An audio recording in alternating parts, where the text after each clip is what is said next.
প্রত্যেক দিন গভীর রাতে রব ডাকে, কারো কি ক্ষমা লাগবে? আয় একবার বল আমার কাছে, চোখের পানি ছেড়ে অন্তরে বিশ্বাস প্রেমকে সাথে নিয়ে। আমি রব, কাউকে কিছুই জানতে দেব না। অতীতের কাজ এমনভাবে মাপ করে দিব, তোর বাম কাঁধের যে ফেরেশতা লিখেছিল সেও হাসরের ময়দানে এসে সেই ডায়েরিটা খুঁজে পাবে না। সেও হাসরের ময়দানে এসে সেই ডায়েরিটা আর খুঁজেই পাবে না। সেই নোটিশে আর খুঁজেই পাবে না। সেই খাতা খুললেই দেখবে আর বলবে, আমার মনে পড়ে এই সালে কত তারিখে এই কাজটি করেছে। আমার ক্ষণে ক্ষণে মনে পড়েছিল। আল্লাহ গো, খাতা তো আছে, পৃষ্ঠা তো আছে, লেখা তো কিছুই নাই। আবার পৃষ্ঠা উল্টিয়ে বলে, আল্লাহ গো, এখানে লেখা নাই। আমি কাতেবিন, তাহলে এত বছর করলাম কি? হয়তো আমি লিখি নাই, আমি লিখলেও এখানে থাকবে। ব্যাপার কি? রব বলে, ফেরেশতা, যা দায়িত্ব দিয়েছি, যতটুক দিয়েছি তুমি যথেষ্ট দায়িত্ব পালন করেছ। তোমার উপর আমি আল্লাহ কোনো দাবি নেই। তুমি তোমার দায়িত্ব 100% পাশ করেছ। তুমি এখন থেকে সরে যাও। ফেরেশতা বলল, আল্লাহ, সরতে তো পারি। এত বছর যে আমি ডায়েরিটা করলাম, 50 বছর, 60 বছর, 70 বছর বসে বসে যে দিন রাত লিখলাম। রব বলে, সেই ফেরেশতা, এইসব বিষয়ে তুমি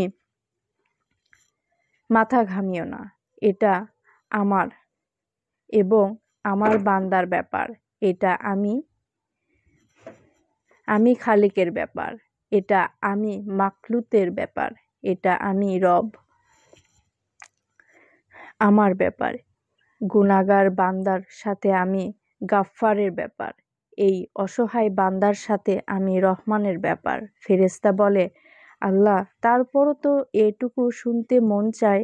লিখলাম যাহা গেল কোথায়, লিখেছি যাহা গেল কোথায়। রব বলে, যে শোনো, তুমি তো জানো না কিছু তো হয়েছে। ফেরেশতা বলে, আল্লাহ, কিছু তো একটু শুনতে চায়। আমার বান্দা আমার গুনাহ তো করেছে, ইচ্ছা অনিচ্ছায় শয়তানের পাল্লা পড়ে, অনেক সময় বন্ধুর পাল্লায় পড়ে, অনেক সময় দুনিয়ার পাল্লায় পড়ে করেছে অনেক গুনাহ। 35 বছর, 40 বছর পার হয়ে গেছে। হঠাৎ করে একদিন রাতের বেলা তার ঘুম আসছে না, তাকিয়ে আছে, ঘুম আসছে না। এভাবে রাত গভীর হতে থাকে। কোনো কেউ জানাজানি নাই। আমি তো আমার রবের নিয়তে, রবের সাথেই বেঈমানি অনেক করেছি। আমি রবের সেই দিন থেকে নাম ভরলাম। এইভাবে অনুশোচনা করতে আছে আমার মন থেকে আমি রহমান একটা ডাক দিলাম, রহিম বলে ডাক দিয়েছি। ওই দিল দরিয়ার মধ্যে অনেক ছিল, রুমের মধ্যে অনেকেই ছিল, সবাই ঘুমন্ত ছিল। আমার বান্দাটা নির্ঘুম অবস্থায় রাত পার করতে করতে হঠাৎ করে সে বিছানা থেকে উঠে এসে জায়নামাজে দাঁড়িয়ে নামাজের মধ্যেই সেজদাটা মাথা ঝুঁকিয়ে দিল। সে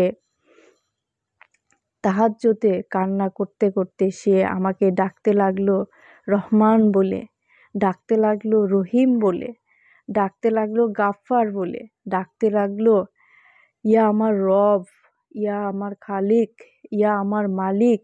এক পয়সাও আমার বান্দা আমার কাছ থেকে চায়নি। আমাকে বলে ডাকে, তুমি ছাড়া মাপ করার কেউ নাই। তাহলে তুমি ছাড়া কেউ নাই আমার। আল্লাহ গো, গুনাহ করেছি, ওই গুনাহ নিয়ে আমি তোমার কাছেই শর্মিন্দা হয়ে আছি। আমার স্ত্রী জানলে আমার সঙ্গে আর সম্পর্ক রাখবে না, কিংবা আমার সন্তানরা জানলে তারাও রাখবে না।